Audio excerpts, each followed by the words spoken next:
Bonjour, je suis Clément Arsenault, vice-recteur associé aux études supérieures et postdoctorales, et je suis avec M. François-Dominique Laramé, récipiendaire du prix de la meilleure thèse dans le secteur arts, lettres et sciences humaines.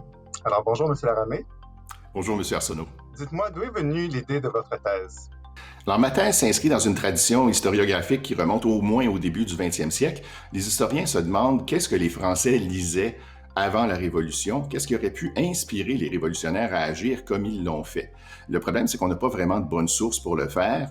On ne sait pas combien d'exemplaires étaient imprimés de chaque livre qui était publié, on ne sait pas où ils étaient vendus, à qui, dans quel contexte. Bref, on a une seule entreprise dont on a conservé les archives complètes, c'est la Société typographique de Neuchâtel, un petit imprimeur-éditeur suisse qui n'a jamais pénétré dans le marché parisien, donc on ne sait pas jusqu'à quel point il est représentatif.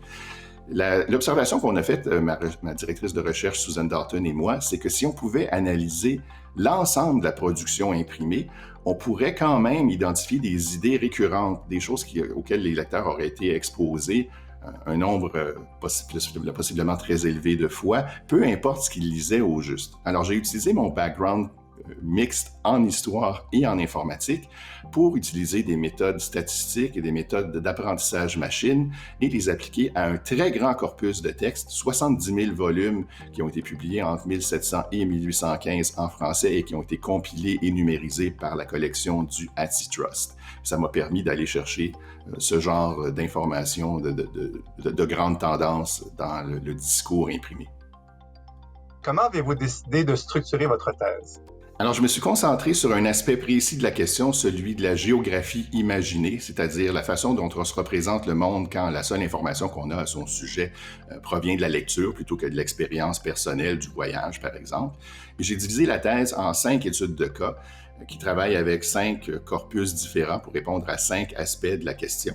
Ça va de petits corpus très ciblés, par exemple une vingtaine de volumes de voyages autour du monde, pour lequel l'informatique a ajouté un petit élément supplémentaire d'information par rapport à ce que j'obtenais par la lecture traditionnelle. Et ça va jusqu'à une analyse basée sur 70 000 volumes publiés entre 1700 et 1815, compilés par la collection du HathiTrust, pour lequel, évidemment, l'informatique était l'essentiel de mon travail parce que c'était impossible pour moi de lire 70 000 livres à l'intérieur d'un projet de thèse de quelques années.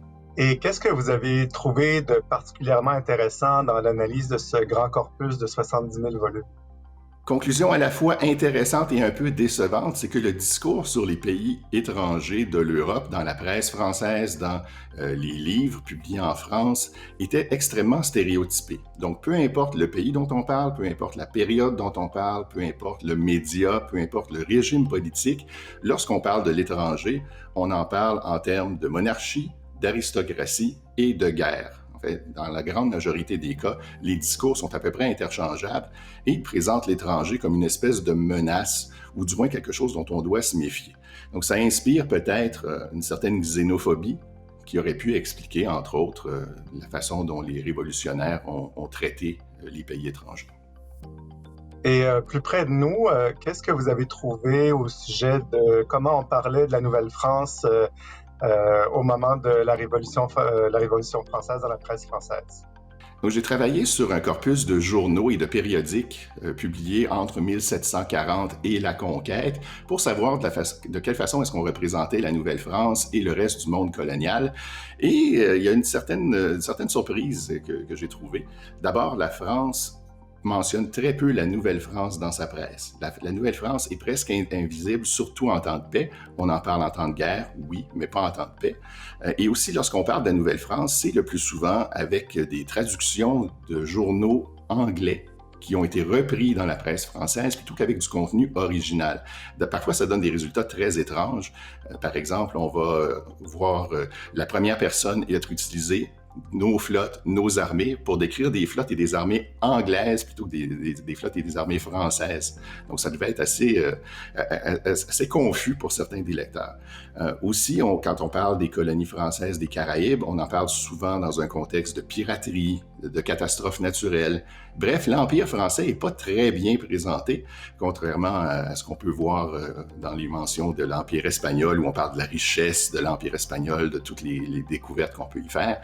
Ça peut permettre d'expliquer, entre autres, pourquoi il y a eu aussi peu d'immigration française vers la Nouvelle-France, quelques dizaines de milliers de personnes, dont la plupart sont repartis après quelques années, contrairement à ce qu'on a pu observer dans les autres empires où on a eu parfois des millions d'immigrants. Monsieur Laramie, je vous remercie de nous avoir présenté votre thèse. C'est moi qui vous remercie.